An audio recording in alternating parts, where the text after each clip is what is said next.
Hi, I'm Jack Canfield, co-author of the best-selling Chicken Soup for the Soul books.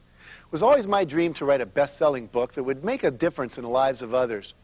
My book was first rejected by over 33 publishers. Well, one publisher finally took it, and it's now sold over 33 million copies worldwide. I was able to make my dreams come true, and in this program, I'm going to teach you how to make your dreams come true.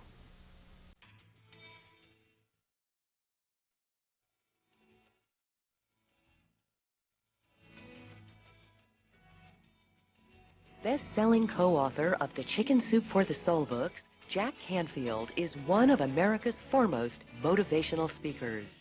In this program, Mr. Canfield draws upon his 25 years of experience to teach his 6 steps to success, which will help you realize your dreams.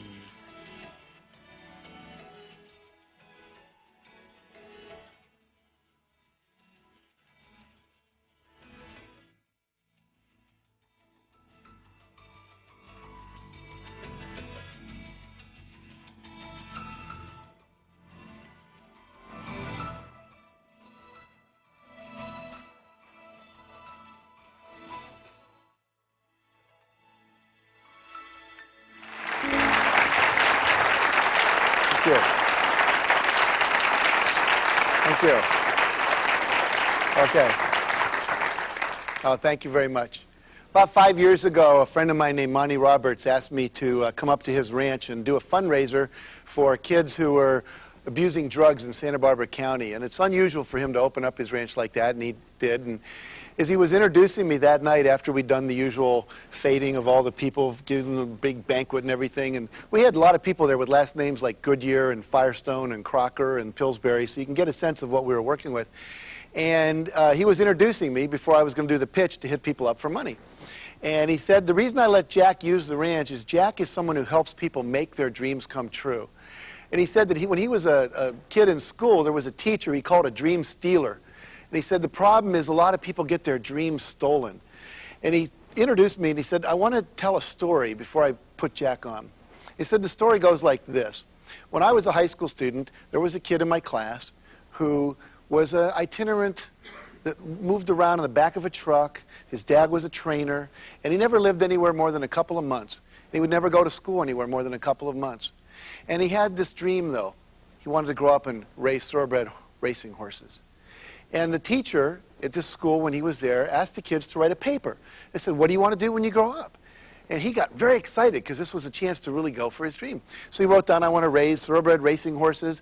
And he drew a diagram of a 200-acre ranch. And he drew a diagram of a 4,000-square-foot house where all the rooms would be. And on the ranch he had the racetrack and where the tack room would be and the bunkhouses and the central administration office and all this stuff.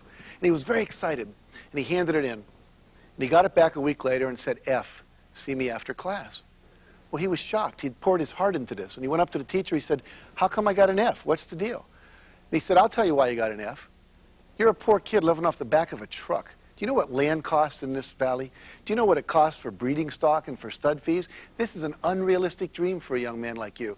There's no way you could ever achieve this. And it's my job as a teacher to make sure you don't grow up and be disappointed. So I want you to write a more realistic dream for yourself, and I'll give you a higher grade. Well, he went home and he talked to his dad, and he said, Dad, what should I do? And his dad said, well, I can't tell you what to do. It's your life. But I will tell you this. Whatever you decide is probably going to affect the rest of your life, so think hard about it. Well, he thought and he thought and he thought, and after a week he went back to the teacher, and he handed in the exact same paper. And he said, you can keep the F. I'm keeping my dream.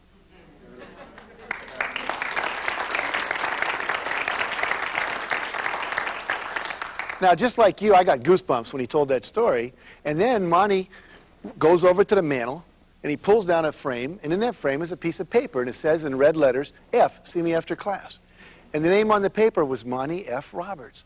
We were in his 4,000-square-foot house and his 204-acre ranch, and that year his income was over $6 million. Now, the reality is, here's a poor kid who made his dream come true.